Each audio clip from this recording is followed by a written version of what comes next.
Hello students, हम बिहारी पढ़ रहे थे और बिहारी के जो भक्ति, नीति और श्रृंगार के दोहे हैं उन पर मैं आपको बता रही थी कि उन्होंने उनके काव्य में किस तरह से तीनों की त्रिवेणी प्रवाहित होती है। कल हमने पढ़ा था कि हत नटत तीजत खीजत मिलत खिलत लजियात। तो उस दोहे की आप जानते हैं क्या विशेषता है? उसकी विशेषता है कि आप देखेंगे कि पूरे के पूरे वाक्य में कहत नटत रीझत खीजत मिलत खिलत लजियात, सारी की सारी कहना, मिलना दोनों के नेत्र, फिर नायिका का खींचना, फिर उसका खींचने की अदा पर रीझना दोनों का, और मिलत इस तरह से दोनों के नेत्र मिलते हैं, खिलते हैं, प्रसन्न होते हैं, और लजियात नायिका जो है भरे भवन में लज्जा का अनुभव करती है। तात्पर्य यह है कि इस पूरे के पूरे वाक्य में कहीं भी कोई कर्ता नहीं है।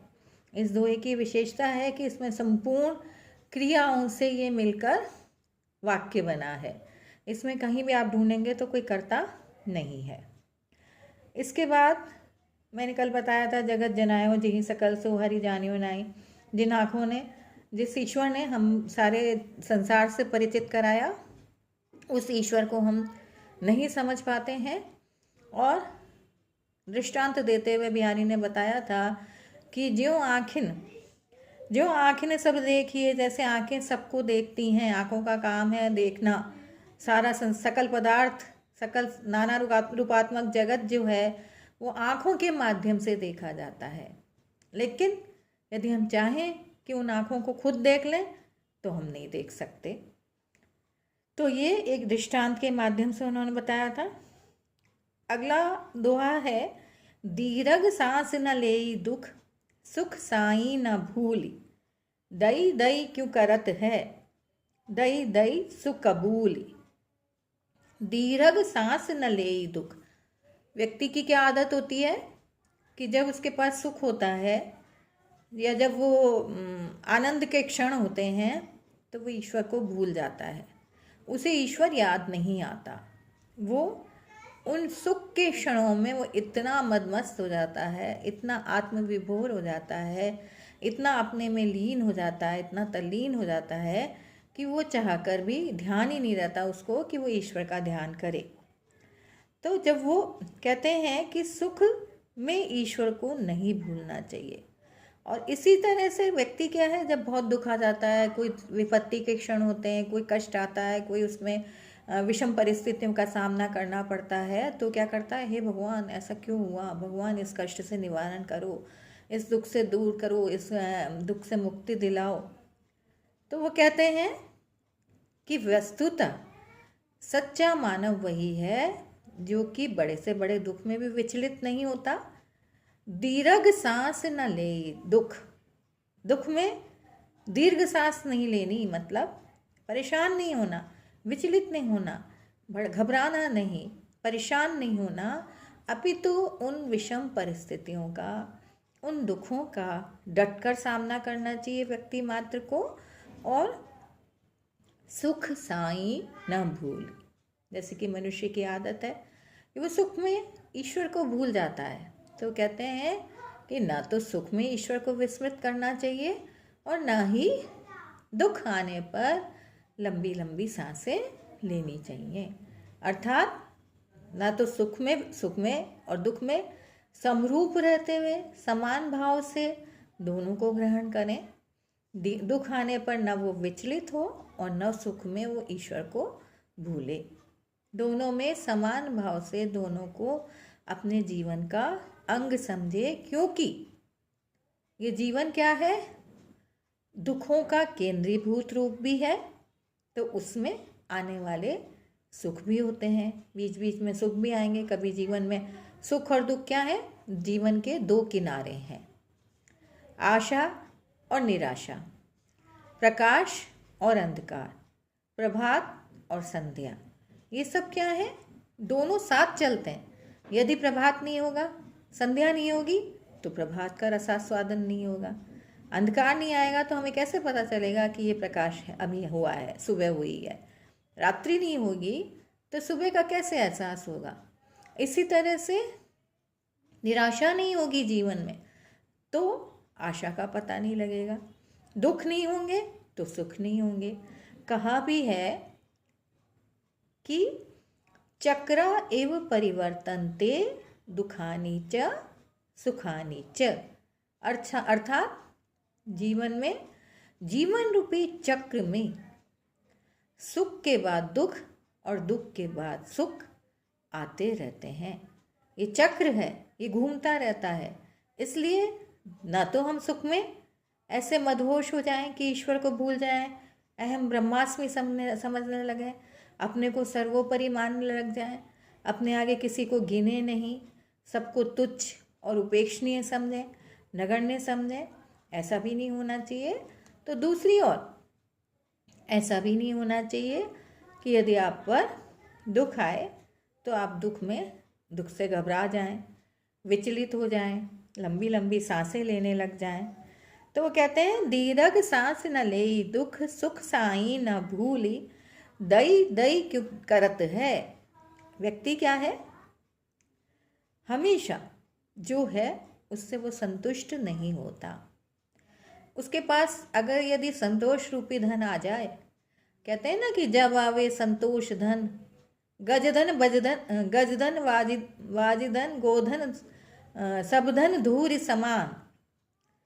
चाहे घोड़ा हो, गजधन हो, हाथी हो, गोधन हो या और किसी प्रकार का कोई धन हो, क्या है ये सब चीज़ें धूरी समान, धूल के समान हैं। इन धनों का ये सब तो क्या है, आते जाते रहते हैं, ये हाथ का मैल है ये धन। तो इन धन की अपेक्षा यदि व्यक्ति में संतोष रूपी धन आ जाता है, कहते हैं ना जब आवे संतोष धन सब धन दूरी समान।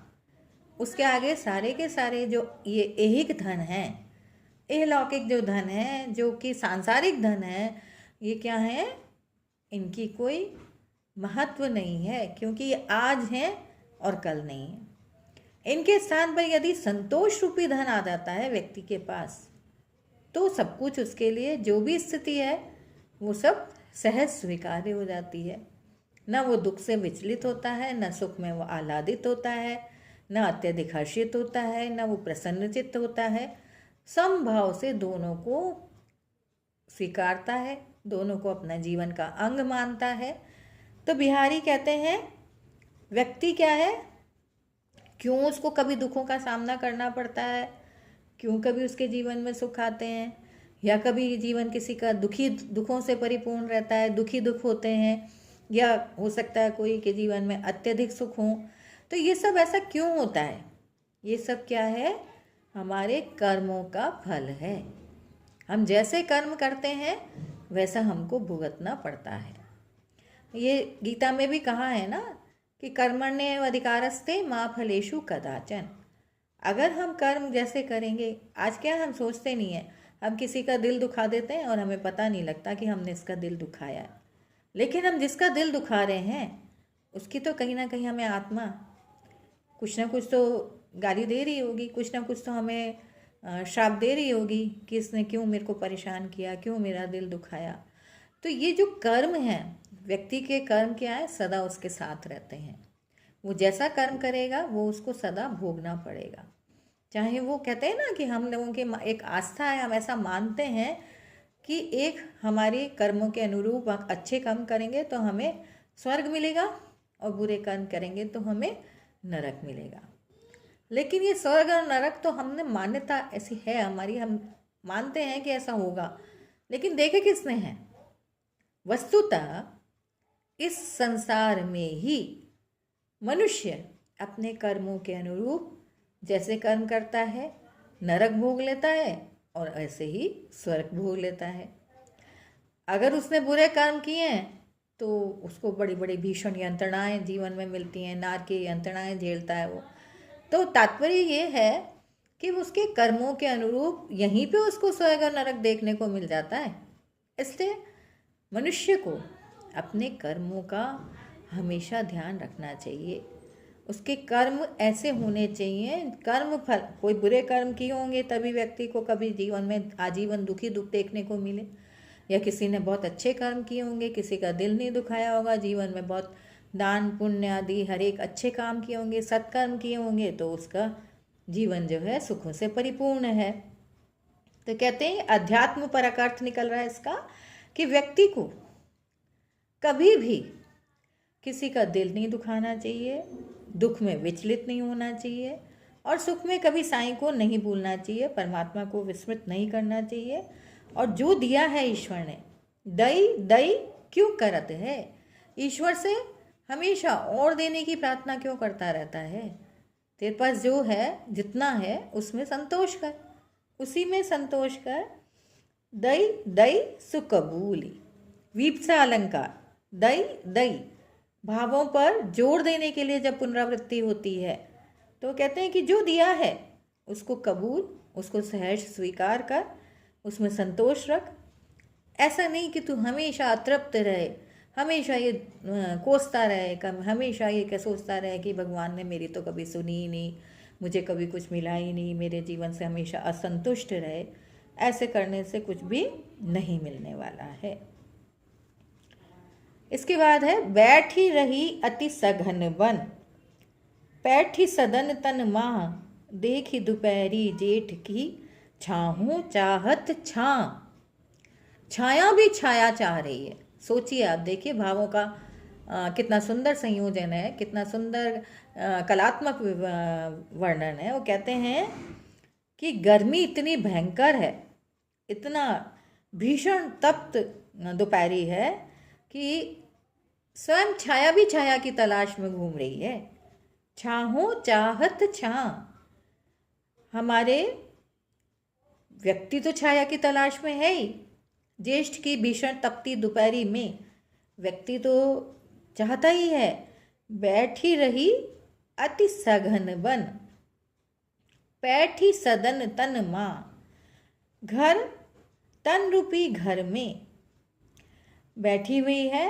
व्यक्ति जो है बैठ ही रही अति सघन वन, हालांकि वो सघन वन में है, वृक्षी वृक्ष हैं वन में, खूब वृक्ष हैं, लेकिन इसमें क्या है, छाया का मानवीकरण किया गया है, प्रकृति वर्णन है। आपने देखा होगा कि प्रकृति वर्णन विभिन्न रूपों में होता है, कभी आलम्बन रूप में होता है, कभी उद्दीपन रूप में होता है, कभी रहस्यात्मक रूप में होता है, कभी उपदेशात्मक रूप में होता है, कभी मानवीकरण रूप में होता है। मानवीकरण का अर्थ क्या है?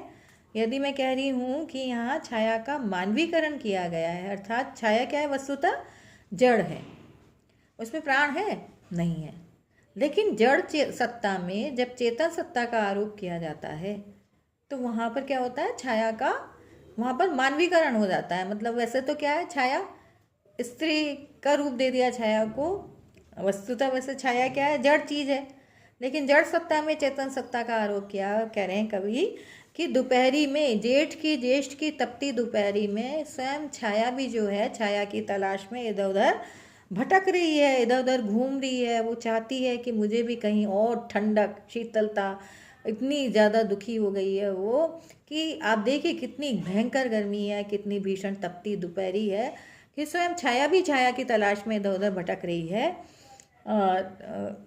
इसमें वस्तुतः कवि जो है छाया का मानवीकरण कर रहे हैं। कागज पर लिखत न बनत, कहत संदेश लजात, कहिए सब तेरो ही है मेरे ही की बात। नायिका जो है वो वियोगिनी नायिका है और वो अपना संदेश वो प्रियतम को भेजना चाहती है, लेकिन वो कहती है कि मैं पाती लिखूं तो कैसे लिखूं, मैं पत्र लिखने में असमर्थ हूँ, मेरे हाथ जो है, मेरे पास वस्तुतः इतना अधिक भावातिरेक है, भावों का इतना अतिरेक है कि मैं लिख ही नहीं पा रही कि क्या लिखूं और क्या नहीं लिखूं, मुझे लगता है ये भी कम है, ये भी कम है, ये भी कम है।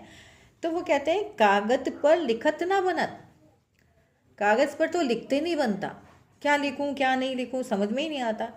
कहत संदेश लजात, और यदि संदेशा भेजूं कि मेरी ये स्थिति है, किसी के माध्यम से मैं संदेश भेजूं तो मुझे लज्जा आती है, मैं अपनी बात, अपने दिल की बात कहूं तो कैसे कहूं।